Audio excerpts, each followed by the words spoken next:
3 key actions to level up your life.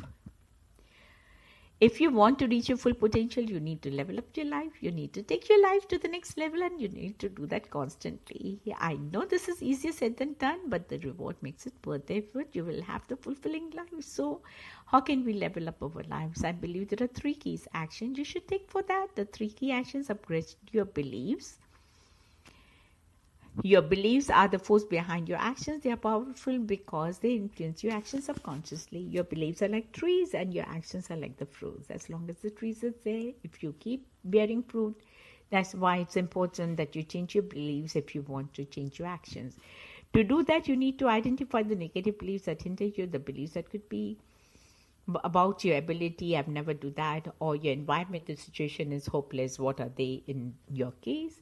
Next, you need to replace them with positive beliefs. A good way to do is by changing your self-talk. Make affirmations that fit your positive beliefs. Be disciplined. Your habits can make you or break you. That's why it is essential that you build good habits in your life. Build good habits requires self-discipline. Why? Because you will need to overcome your mood. That way you will do what you're supposed to do regardless of how you feel. So build your self-discipline. Do something every day that you don't want to do. This is a golden rule for acquiring the habit of doing your duty without pain. Take risks. While being disciplined is about doing regular things, taking risks is not doing is about doing new things. Being disciplined is like making your root grow deeper, but taking risks is like spreading your branches into new places. You need both to them to live a full life. Without taking risks, you will only stay in a comfort zone. You will only do things that are comfortable with. Let's say you don't feel comfortable meeting new people. In that case, taking risks means going out there and meet new people. That's uncomfortable, but you do it anyway. Your belief plays an important role here.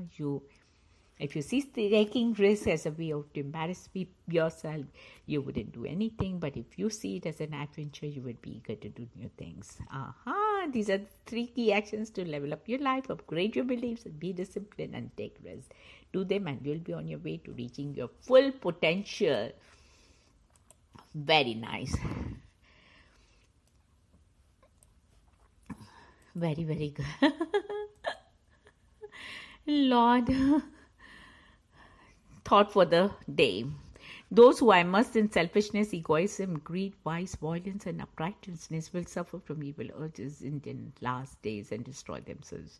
The virtuous attain self-realization, the unrighteous achieve the Naraka, hell. The eye of the onlooker sees the same consumption death, but the goal reached by either is distinct. It is invisible to those around him. The goal is determined by the thoughts that arise in the mind during our last moments. Creation of life is a commendation of God. Is something to be won and earned that is unique.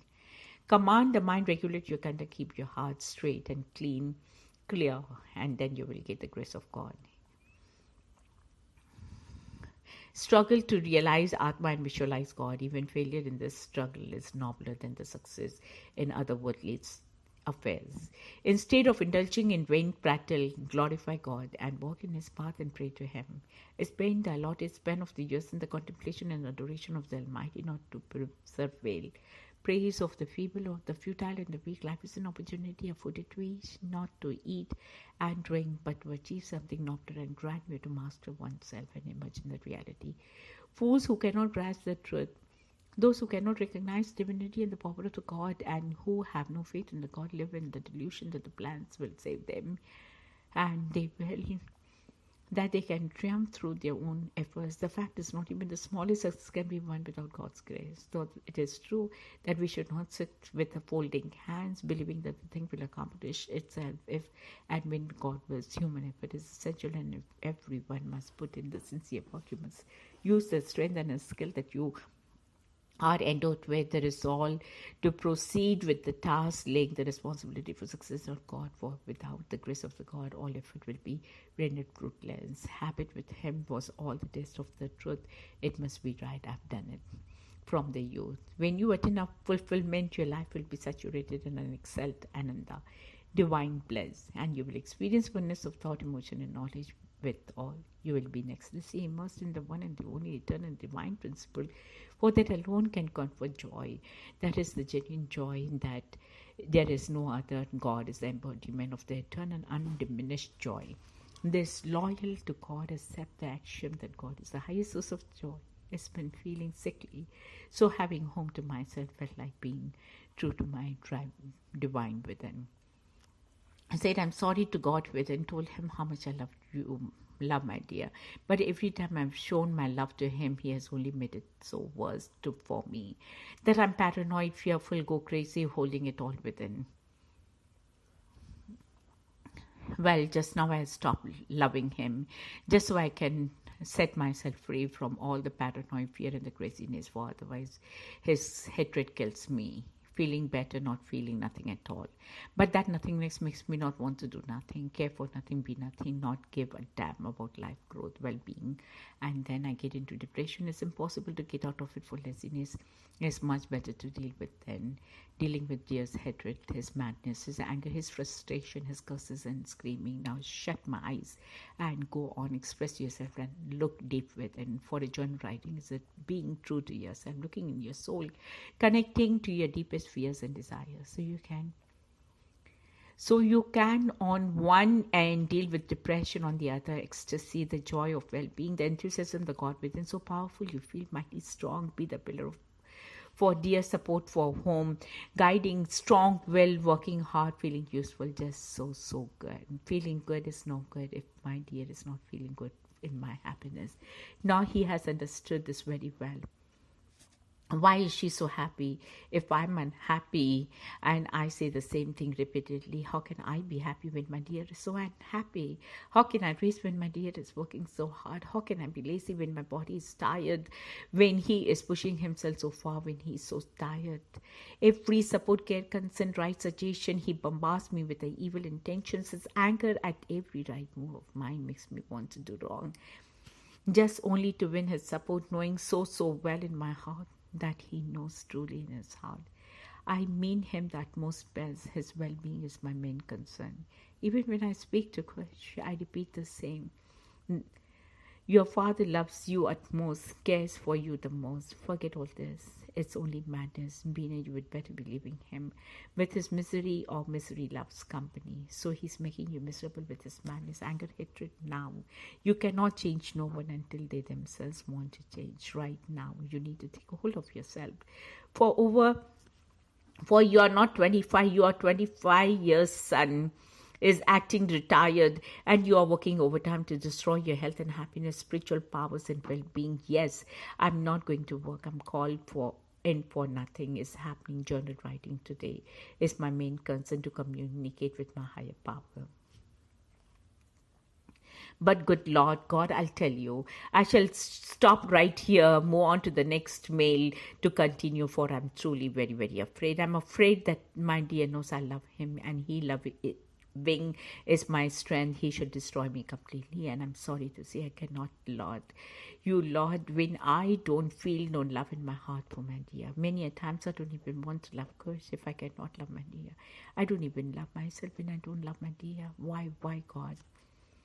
Should I love him when he doesn't love me a bit even? It's a shame. Why? It's much easier to just give up on all. It's just forget everything and let it all go. It's no win situation anyway, fighting a losing battle. I have already lost him to two women, rather. They have three men and I have none. At least, if that's making my dear happy, at least releasing him, I could give him happiness at last. I succeeded in being a failure. God, I'm not a failure, you know that. I'm very strong woman, very powerful. Everyone who sees my inner strength is astonished. Even yesterday when I don't do nothing in Manhattan, I went out to my work and made my day with godliness, compassion, and willpower. I even made great makeovers for two elderly women who just came from hospital, from head to eyebrows, lashes, nails, every minute, the very pressing the Lord for me said, I have the power to saving souls. Now I have released myself from the loving mind, dear. I have now so much love to share among all, for love is like a bounty energy, like air. You cannot live without air, but each can hold only enough. As to how big they are, anyone would burst the balloon. any more would burst the balloon. It will break the balloon. Only the master knows how much love to put in all. He put too much in me and always trying to put it my all in my dear. And I'm only bursting him balloon. Too late, but at least now I know I need to go out more, mingle and mix more, make more relationships, contact outings, connect with different resources, take on more challenges. Where all my air love would be utilized to its best, shared among all. Just as we cannot rest at peace until we reach our potential, so we must learn to share our all with others, for it grows and flourish. A teacher has all the knowledge to teach even a master, but a kindergarten child, she will have only give the basic ABCs. So a teacher cannot teach until the child is ready to receive. We do have to keep a good account of how much to who, when, where, and what for, why. For knowledge in itself is nothing, is the use of it which counts. Just as love in itself is nothing, giving love to the elderly woman from hospital took them to God's presence. Loving dear makes him be devil to me. I would rather be the devil to me than have to hold the devil within. Nothing. I would rather he be a devil to me than have to hold the devil within. Nothing in itself makes a sense until we learn to make a right use of it. Little of love air is in the person, you make them fly, and it's the most beautiful thing in the world to see a flying balloon. But do we see that the flying balloon in the sky? Hardly none ever. So the lesson to be learned here is to learn to let go of love. For love to fly, fill it in and let it fly. Find its destination, blue sky. The universe is attracting and reaching out, glowing, flying. It would bring happiness elsewhere. You trying the balloon with a string, then if it forcefully breaks free, you will be sad, upset, angry, frustrated. So just let it fly. Some other flying balloon would come your way. Be happy letting it go. Let the kites fly. Some will certainly be cut, but on falling down shall bring happiness to some. Don't cry over your kite, or you'll forget flying kites. Flowing fountains, flying kites, loving people with bliss air in them, flying, touching the skies. Everything is in a flow. Flow of knowledge, flow of love, flow of money, flow of knowledge, ideas, God. You are flowing the garden of our souls with this beautiful thought of letting go, letting God. God is the generator, operator, and the destroyer of all evil. June 10, 8, 2008. Consolidate all your assets is a joke now. Nobody can sell any properties. Banks have stopped giving loans altogether. Last time, 2 years ago, too. Property Kumar bought was all cash. Real estate nowadays, agents wants to see bank statements before even proceeding. Nowadays, we pay so much money on taxes, insurance, utilities, and tax that investments have become liabilities. Kids go to college only to go into debt. Credit cards, companies are not issuing any more cards. China has absolutely stopped dealing with on credit. Businesses are closing down. Every day, the new businesses are just to be self-employed. When I opened my shop was for that very purpose, for there were no jobs and working on commission or rental. Felt better off renting my own, and just too I got a very little spot just for $400 a month. Kumar feels stuck here, for which cannot even keep even one paper in his safe, and applies his mind to even little matters. At least we are blessed that we have 3 rental incomes coming in. As you said, we should communicate. I tried, but truly I even feel disturbed by economy, and he feels only overly busy to look at the facts, running at all times, and I'm of no help to him, for we think different. When I tell him don't get in any more muddle, and before you make decisions, be clear, clarify with people before giving them jobs. To fix the Van Nostrand property, we cannot afford no more than to pay $300 for 2 people per day. In this way, we should extend the work to 3 days instead of, say, $500 for the job, and try and finish in 2 days. That's my budget. If not, find affordable people and prices. I'm with you 100%. but let's give it our best shot, for times are not the same. Don't push yourself too hard. Instead, let's hold strong as a family. I have become pretty laid back lately, for it's no use exerting yourself so far when Kush is so slow and I'm feeling useless. For you don't have been 5 minutes a day with me. I need time. I try to rest and meditate by him. He jumps on screaming at me.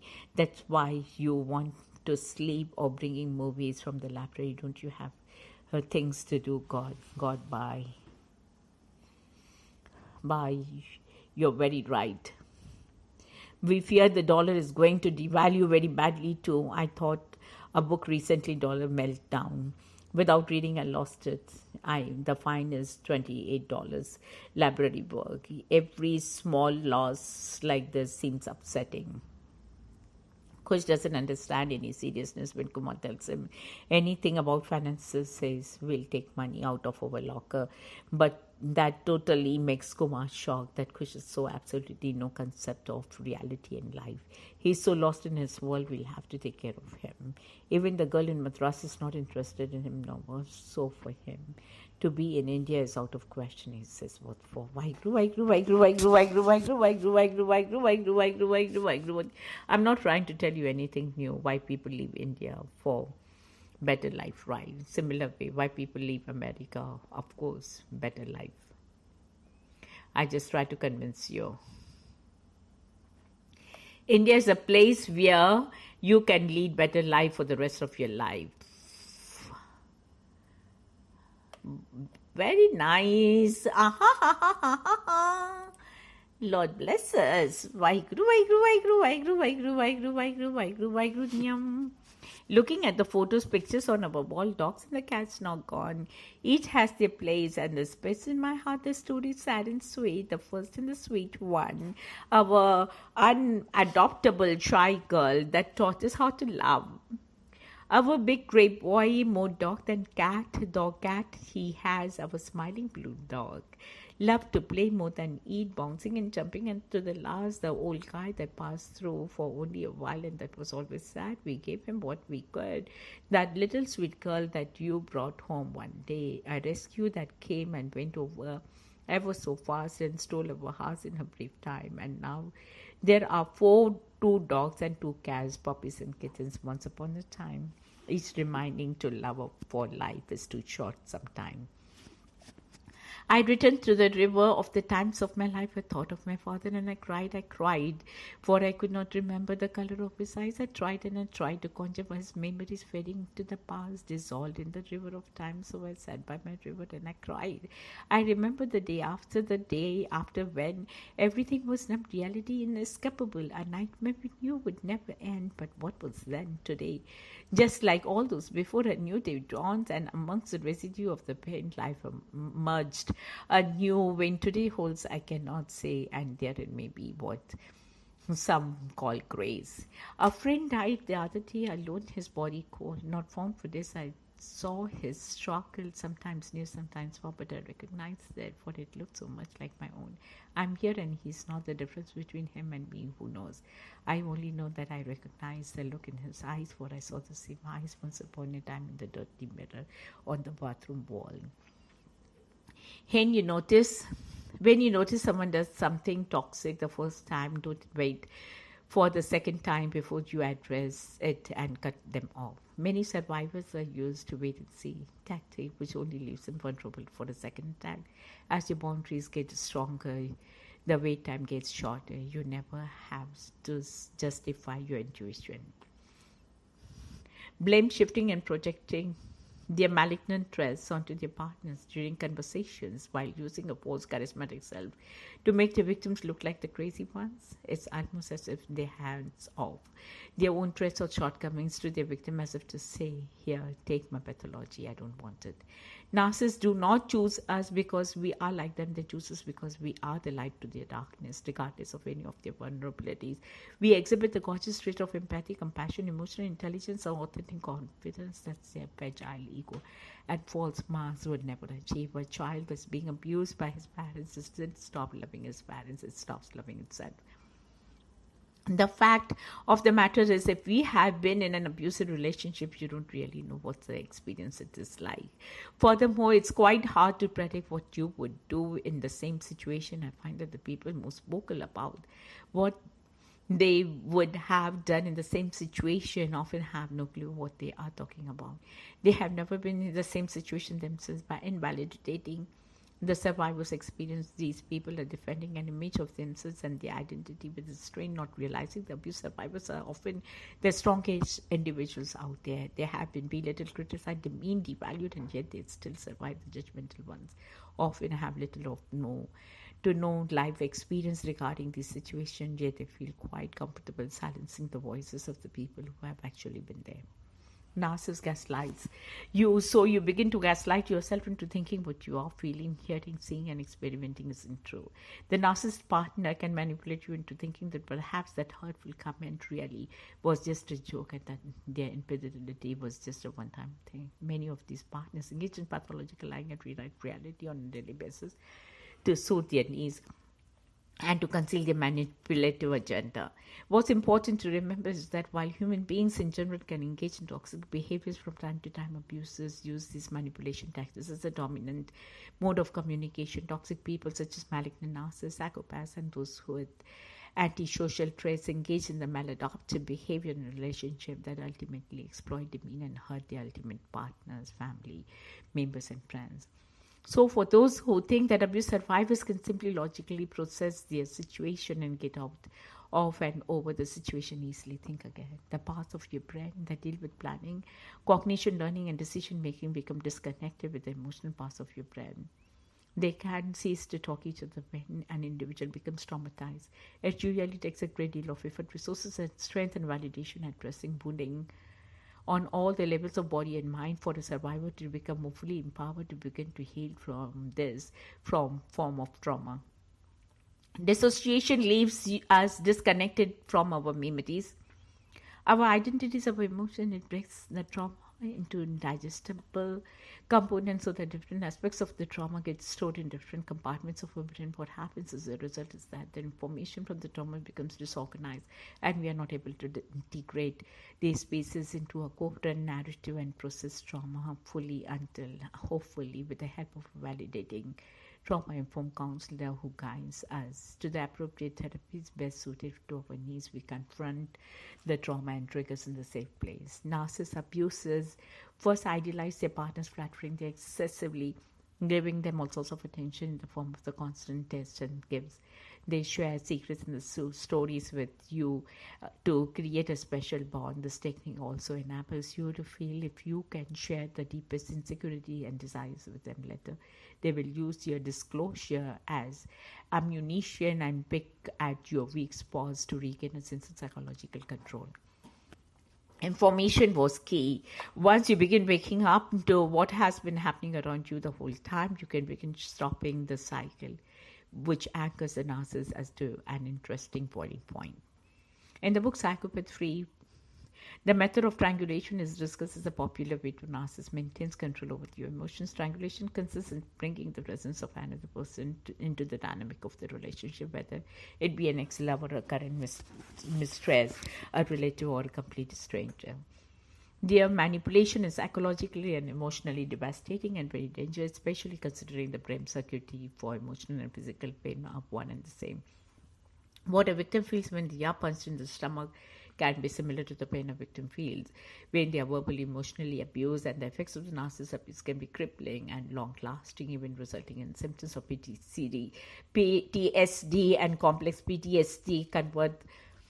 Manipulators are quite gifted at provocation. As they learn more about you, they are investigating your weak spots and getting their comments towards what they know will hurt you the most. Knowing you are triggered by their comments gives them a sadistic sense of satisfaction that elevates their secret sense of inferiority and strokes their delusions of crime to control and aptitude. Having control over your emotion also gives them the power to effectively manipulate you and convince you that you don't deserve any better. Covert narcissists blind you with your saccharine sweetness. They present a perfect public image, routinely go on their knees to pray say their mantras on their yoga mats, preach peace and compassion, all the while plotting on how to best stab you in the back. In some ways, covert narcissists are worse than the overt ones. At least overt ones are open about how awful they really are. Gaslighting their partners into believing that abuse isn't real by denying, minimizing, or rationalizing the abuse. This includes deflecting any conversations about accountability, using circular conversations and word salads in order to avoid being held accountable for their actions. To any survivor who may be doubting whether what they are experiencing is truly abuse, they remember that emotional, verbal, psychological abuse will never be and should never be considered part of the messy equal of the normal relationship, as both mental health professionals and survivors can attest to the traumatic high and lows of being with a narcissist, sociopath, psychopath, are not the natural highs and lows of a regular relationship. The suggestion is quite damaging to society and to survivors all around the world. Quote from a survivor: read up the psychology of abuse, listen to music, being alone to process without chatter. You're really outside doing something physical, doing these things helps you believe you can do anything. Share my story without shame. People pleasing does make it easier to ignore the red flags of abusive relationship at the very early stage, especially with covert manipulators. You can also become conditioned to continually please if we are used to walking on eggshells around our abuser. Triangulation, health, relationship thrive on security, and healthy ones are filled with provocation, uncertainty, and fidelity. Narcissists like to manufacture love triangles and to bring in the opinions of others to validate their own point of view. The more power they have over your emotion, the less likely you will trust your own reality and the truth that the abuse you are enduring. Knowing the manipulative tactics and how they work to erode your sense of self can arm you with the knowledge of what you're facing. At the very least, develop a plan and to retain control over your own life and away from the toxic people. Taking back over control and power means seeking validating professional help for the abuse we have suffered, detaching from the people in our lives, learning more about the techniques of abuse, finding support networks, sharing our story to raise awareness, and finding appropriate healing modalities that can enable us to transcend and thrive after the abuse. The narcissist cultivated the need for his or her validation and approval early on in the idealization phase. By making you dependent on his or hers, they condition you to seek the excessive admiration that only they could dole out.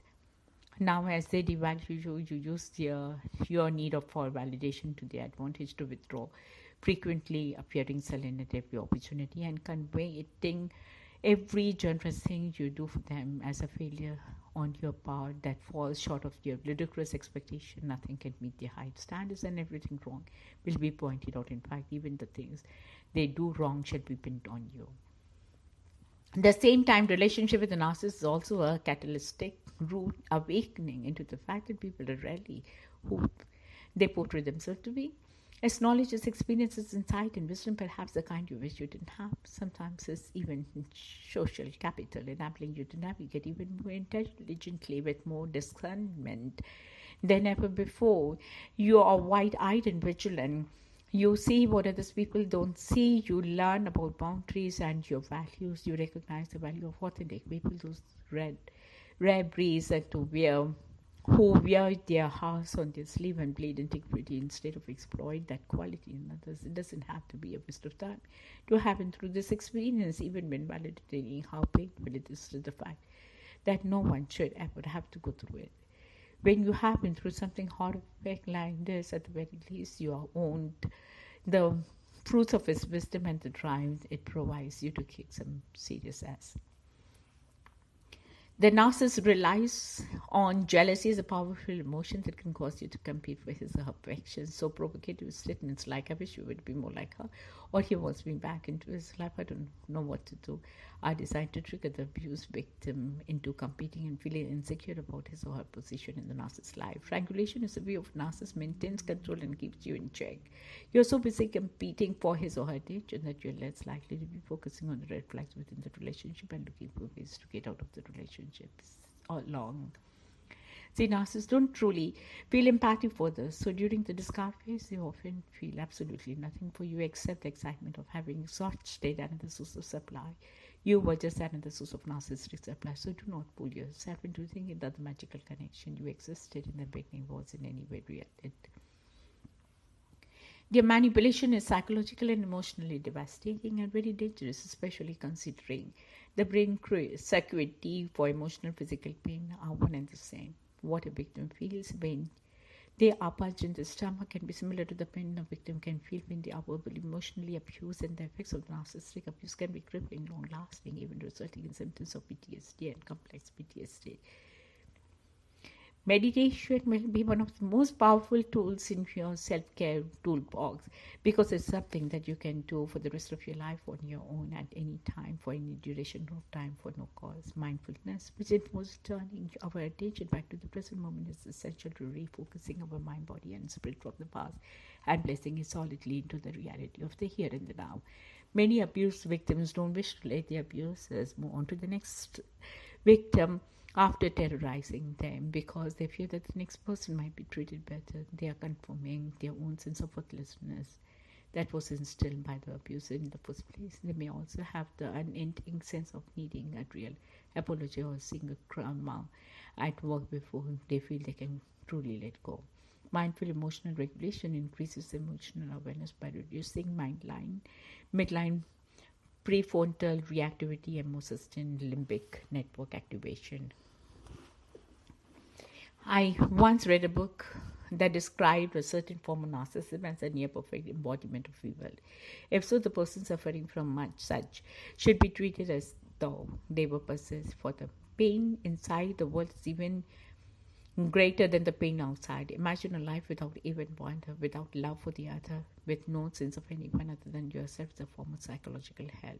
I once pondered the question of how much a person could be saved. I could not think of the means of repentance that such a personality could undertake.